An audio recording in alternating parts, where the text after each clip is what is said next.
for joining us here today for this very exciting announcement on climate. Today we will be hearing in order from Mayor Jenny Durkan, who is joining us from Glasgow at the COP26 UN Climate Change Conference. We will then hear from Alex Hudson, Transportation Choices Coalition, followed by Amy Wheeless, Northwest Energy Coalition, and then Steve Gelb, Emerald Cities Collaborative.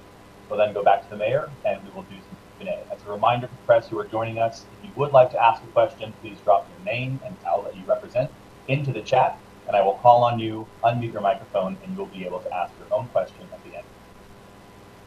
Without further ado, I'd like to hand you over to Mayor Jenny Durkan. Thank you, Anthony, and thank you everyone for being here. Hello, I'm joining you from Glasgow, where I'm meeting with both international mayors in the Mayors C40 conference, as well as world leaders for COP26, where we are really working toward urgent action on climate change. The climate crisis, as we know, affects every part of our globe, and we've seen its impacts in the Puget Sound area. In Seattle, we've been seeing increasing sea levels, more extreme temperatures, smoke events, in fact, choking summer smoke at times, ocean acidification, and more heat emergencies. The city of Seattle is leading America in all of our efforts. As mayor, we have begun ambitious efforts to fight climate change and to reduce our greenhouse gas emissions, including already we've done one of the strongest new energy codes passed just this year to eliminate fossil fuels from our new buildings. We have energy efficiency retrofits. We have incentives for developers to build new and greener buildings. We also have oil heat conversion in residents, expanded transit service as we can, and made as much of it as free as we could. The world's first net zero carbon arena built in Seattle and opened just last week. And of course, environmental justice policies have to be centered in our fight on climate change, because we've seen so many of the communities who already have been so disadvantaged, both economically and health-wise, in the pandemic and over centuries, also the ones that shoulder the burden of climate change. In Seattle, we're making a lot of efforts. We also have had increased our bike lanes as mayor. We've delivered and built 37 miles of all ages and abilities facilities for people riding bikes, with more on the way. We've also connected more parts of the city and the city with a high quality bike network. We also, despite years of continued legal challenges, we will be moving forward on a new and refined design of the Burke-Gilman Trail in Ballard and finally build that missing link. It has taken far too long to do so. We know that we still have to do more. My climate action executive order that I issued takes urgent action to accelerate our decarbonization and put Seattle on track to eliminate greenhouse emissions. We can't do it alone, and what we're emphasizing here at COP is it can't just be central governments, it has to be city together with other cities, because unless we all together act urgently, we cannot meet this crisis. Our executive order focuses on two of our largest sources of greenhouse emissions, and that's our buildings and our transportation sector. On buildings, this year, we worked to pass one of the nation's strongest energy codes to ban fossil fuels for most uses from multifamily and commercial buildings.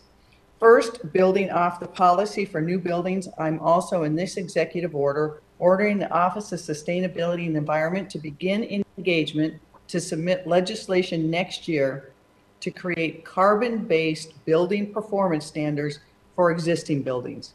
We have to make sure the buildings we have today move to that net neutrality. This means existing commercial and multifamily buildings that are 20,000 square feet or larger will be required to convert to clean electric power and eliminate the use of fossil fuels. This will be phased compliance beginning in 2026. Really looking forward to that work moving forward and getting to the next mayor's desk. The greenhouse gas reductions from Seattle implementing these carbon-based performance standards is estimated to be 27% by 2050. That 27% is in addition to the reductions with the actions we've already taken. In greenhouse gas over the last 4 years, we believe that's at least 20%. So that total will take us closer to our goals that we need to do in Seattle and across the globe. Additionally, we'll eliminate fossil fuels from all city-owned buildings by 2035 so that the city, as a landowner and building owner, can lead the way to show that it can be done and must be done. On transportation, the executive order orders the following, and our goal is really twofold. First, reduce as much as possible people's reliance on personal vehicles. And second, for those vehicles that are operating our roadways, to electrify them as quickly as possible. We know that transit leads to a significant reduction in our greenhouse emissions. Seattle will immediately take steps in addition to what we've already done. We lead many places in the nation by our increase in transit, whether it's light rail or buses or taxing ourselves on the Transportation Benefit District. And last year we announced that we would give free Orca cards to every Seattle high school student. My executive order will increase free transit through the Orca Opportunity Program for 8,000 additional middle school students. We've seen this year how our Seattle Public Schools has been struggling with their bus system to get people to school. We know that kids, when they ride transit, become transit users for the rest of their life. So during this academic year, we'll be able to provide 20,000 more free transit passes for our young people. I also am directing SDOT, and thank you, Sam, for being here today, to really expand and look and evaluate free transit for all youth under the age of 18. This will do multiple things. One, it will make sure that we are creating a culture of transit use and getting kids when they're young and getting them to use it so it's a lifelong habit. Second, every time someone takes transit, they will be reducing the greenhouse emissions in our city. We think we can create that next generation of people committed to climate change by taking action by riding transit. I'm also ordering that SDOT establish the city's first urban pedestrian zone. We will be looking at various places and identifying sites by the end of this year and begin a process to create pedestrian zone onlys. Additionally, my budget invests $1 million to pilot converting heavy-duty diesel trucks operating in the Duwamish Valley to electric vehicles, really lowering the pollution in that area. And if anyone who spent time in South Park and down around the Duwamish, we know that the drayage and those trucks moving in and out of the port, sometimes idling, is a huge impact on those neighborhoods. And the Duwamish Valley really has shouldered so much of the environmental burden in the city of Seattle, and they have led the way in the fight for environmental justice. So this work will help them do that. We also will expand and diversify green jobs. It's going to be so critical to the next generation. And what is good environmental policy is good economic policy.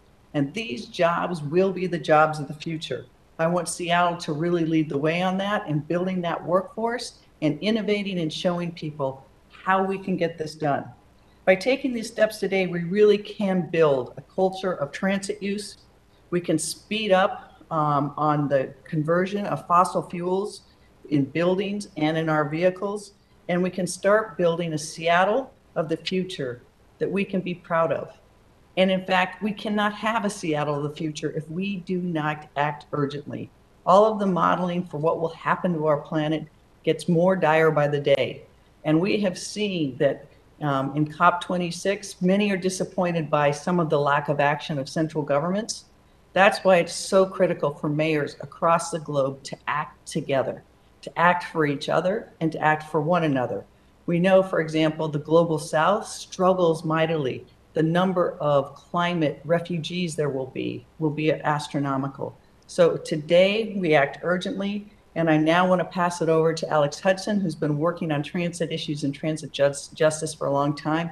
Alex Hudson of TCC, the floor is yours.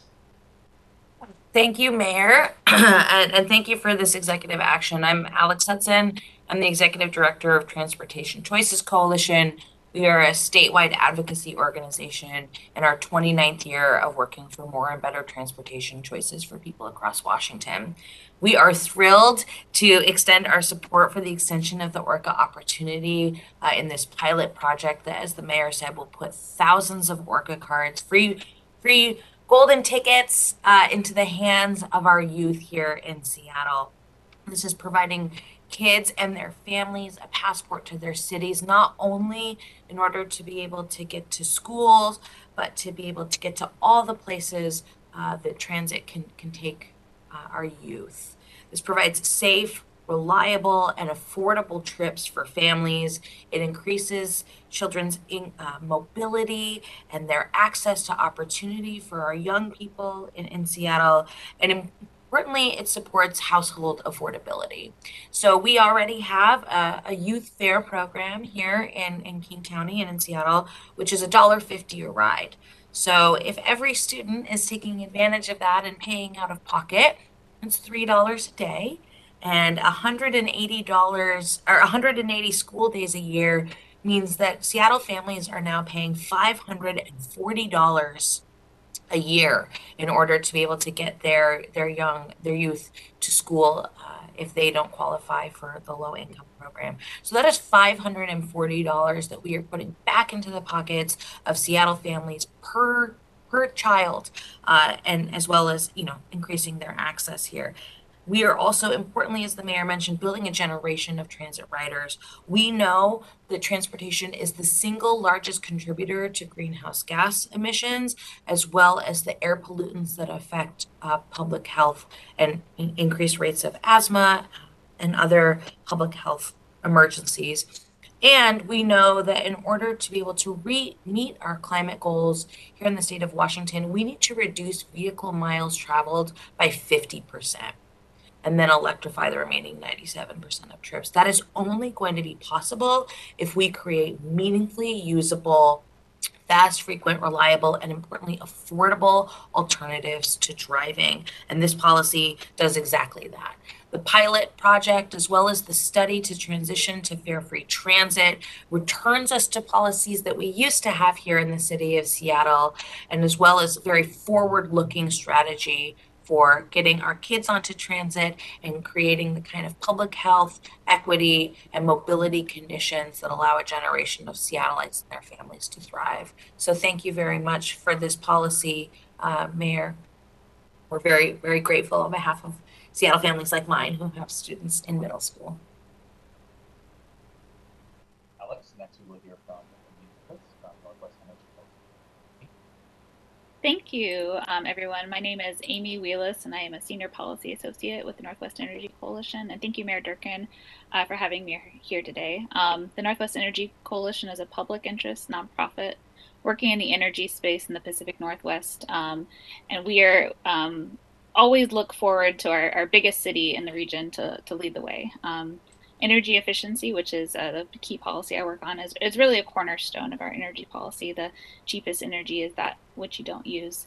But to make really significant progress on energy efficiency and to reduce energy use and emissions from our buildings, we really need to take significant action from our existing buildings, those buildings that have been around for decades and that will continue to be around for decades.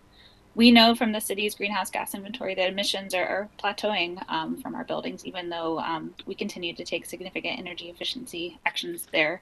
And a Seattle carbon-focused building performance standard is really going to be a cornerstone to taking significant climate action in this sector. Taking such a step will build on the success and past work in Seattle and in Washington State to reduce emissions and energy use from these buildings. And it will really put Seattle amongst the leading cities on policies that can reduce emissions from our existing buildings. This will put Seattle amongst the third of cities across the nation that are developing a carbon-based building performance standard. The Northwest Energy Coalition has been engaging with stakeholders over the past many years to understand really the challenges and opportunities for taking on deep energy efficiency and decarbonization projects. And we look forward to sharing that information with the city as it moves forward with this really critical policy in an inclusive way. So thank you again to Mayor Durkan, and we look forward to working with the Office of Sustainability and Environment to help craft this policy and connect city decision makers with stakeholders to ensure that this policy is implemented in an equitable and robust way, in a way that helps our communities thrive and recover from the recent events of the past few years. So thank you again, Mayor Durkan, for taking this critical step, and we look forward to working with you.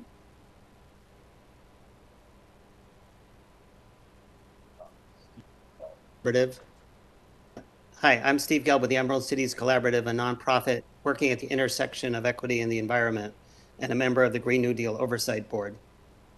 The announcements the mayor has made today will advance our fight against climate change in buildings and transportation and move us towards a cleaner, healthier, and more sustainable future. I'm grateful that there will be a focus on ensuring that under-resourced buildings will be supported in the Building Performance Standards policy. Emerald Cities will be working with the Housing Development Consortium of King County and the Office of Sustainability to understand the impacts this policy might have specifically on affordable housing providers. Working together, we can bring the benefits of energy efficiency and clean electricity to the residents of affordable housing while mitigating any consequences that could impede our efforts to combat the housing crisis. But we must also look at who will do this important work.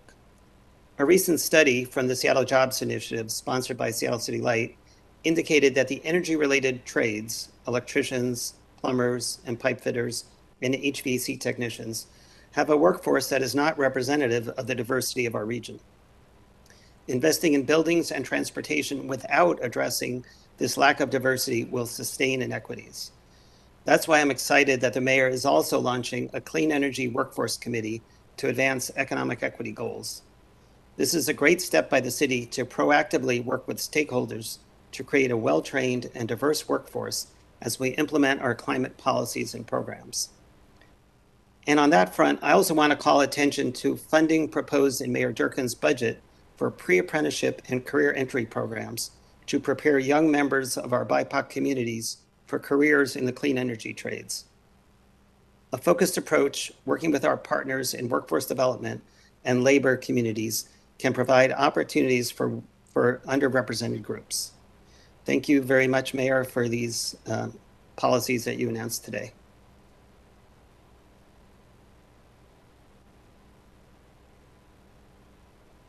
I want to thank everyone who's spoken and really want to emphasize that this kind of cohesive approach is what we have to do. We have to be looking at everything from how do we reduce the emissions, but also who is that workforce of the future? And how do we make our city a city of the future? I'm really excited about the work that SDOT will do to identify pedestrian-only zones, very inspired by some of the things that I've seen in London and other places here, to think about really how do we rework our city. We've seen over the last 20 months that we are so connected to every other community through that global pandemic, and climate change is a greater threat to us as a planet. So I'm looking forward to working with everyone in the community, as well as across departments, to make sure that we can deliver on this plan for the people of Seattle. And with that, Anthony, if there's any questions, I'd be happy to take them. Thank you, Mayor, and thank you to everyone who joined us today. As a reminder, if you have a question for the group, please drop your name and outlet you represent into the chat, and we will call on you. At the moment, I've got John Ryan from KUOW. John, the floor is yours. Hi, hoping you can hear me. Mayor Durkan, thanks for your time. You mentioned various actions the city has taken. I wonder if you can say how the city's performance is actually doing as far as actual emissions. Is there any information more recent than 2018 on just whether our pollution is still plateauing, as I think one person called it? That is our most recent emission, but what we saw is, despite our actions, with a combination of things. Number one, we've been a very fast growing city. Number two, the other impacts of climate change connected to ours, that we really have plateaued, and we need to accelerate our work, which is why this emergency order today in connection with COP26 is, despite the fact that we're about 20% lower emissions before, we have not reached where we need to be. And this is going to be really critical for us to make sure that we move forward. The pandemic really stymied so many of our efforts across the board, including some of the things we would be doing in climate change. But I want to thank Sam Zimbabwe and some of government who made sure that as we kept going, we did have a number of things. We finished the Climate Pledge Arena, which is really a leader for the world. We were able to continue building bike lanes. And we were fortunate because we saw the reduction of vehicles. We're now seeing an increase in vehicles after the pandemic, which makes this action much more urgent. And a follow-up, if I may. The city's Green New Deal law, one of the provisions commits the city to aiming for zero climate pollution by 2030. These measures sound like they're on a much slower timeline than that. Can you explain that difference? Yeah, I'm going to have Michelle Caulfield, who's on here, address some of the specifics of that. But we looked at where we are today and actually aggressively pushed up the things we thought we could and really attack the two areas we have, which we know is our buildings and our transportation system. But Michelle, maybe you can address those timeframes. Sure. Thank you for the question. Our stated goals as a city, as well as the rest of the world at this point, is carbon neutral by 2050. Thanks for pointing out the ambitious goals that council has set for us to even do better. And so we look at 2030 as an ambitious goal for us to be pushing towards. And we know we need to get to carbon neutrality by 2050 or as soon as possible. Thank you, Mayor, and thank you, Michelle. I want to give our press an opportunity here to raise their hands or drop their names into the chat. At the moment, I don't have any additional questions, so I want to give folks just a few seconds or a few minutes to do so.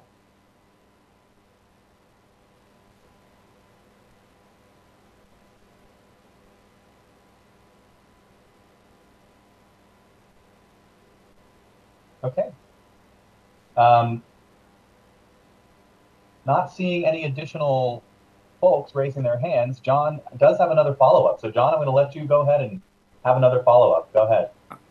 Sorry to be the only questioner, but in 2018, there was a 2018 you proposed congestion pricing for the city, and then later switched to, as I understand, was going to look at a broader look at trying to get a progressive funding source for funding the various things necessary to get emissions down. So I'm wondering whatever happened with that look at getting more funding instead of congestion pricing to fight climate change for the city. I think we need to do a couple. That's a great question. So on congestion pricing, a lot of what we were doing on that front got waylaid by the pandemic. But I still think it's a really good idea. And I think the next mayor has to take that up and looking at there's some areas. We've looked at, London is doing zero emission areas. And I think that's an area for us to do. I think our pedestrian only zone is also an approach that we have to take. And I'm very excited about SDOT looking around the city and where are some of those places that we can change how mobility works, get people out of their cars, have people walk, bike, and roll. And so I still think congestion pricing, but there's and the same people who've been, shouldering the burden of climate, also, shouldering that burden of any congestion pricing. So I think that work has to continue. And we've seen now that across the globe, those cities that have done it have had real health benefits from taking those actions. So I think that it's really important. One thing I really want to emphasize today is that we've got to make sure that we make these plans real. And I thank council for what they've passed in terms of some of the targets they want to meet. But targets mean nothing unless we have a cohesive plan. And so today, in taking this executive action, really trying to look across the spectrum with a real plan on what are some actual concrete things we can do as a city to make sure we meet these targets. And I think looking in the future, there's additional things we can do, but this is the bare minimum that we must do. We can look to downtown, and I think that still should be an area where there's congestion pricing. But I think that's going to take now, as we try to recover from the pandemic, a different kind of work with those stakeholders, because that provides us both with the opportunity, but it also provides us with challenges we didn't have with the pandemic, with the economy of the downtown and the other environment. So I think we still should move forward on that. But these actions that we're announcing today are the bare minimum and actually will make a significant improvement. You know, as I said, together they could reduce our greenhouse emissions by 27%. I do one thing up in the, just to make sure that everyone got the clear numbers, that of the transit passes, the new ones for middle school will be 8,000 new transit passes given. That's on top of the ORCA passes we're already giving for high school students, as well as our Seattle Promise students, which is about 16,000. And I've got to thank Alex Hudson. She's being a little modest there because she has been an advocate of this for a long time. And recently we had some conversations and said, why can't we do it now? And so we went to the drawing board, and we can do it now, and we will do it now. So Alex, thank you to you and all the stakeholders for your advocacy around that. Thank you, Mayor, and thank you to all of our panelists today. Not seeing any additional questions, I will be respectful of everyone's time, and thank you all for joining us. And with that, we will now conclude today's press conference. Thank you, everyone. I really want to thank my teams who worked so hard to get this done and have been so thoughtful over so many years. Michelle, Sam, and all of government, thank you for your work, and thank you to all the advocates and activists who've been pushing this. Keep pushing.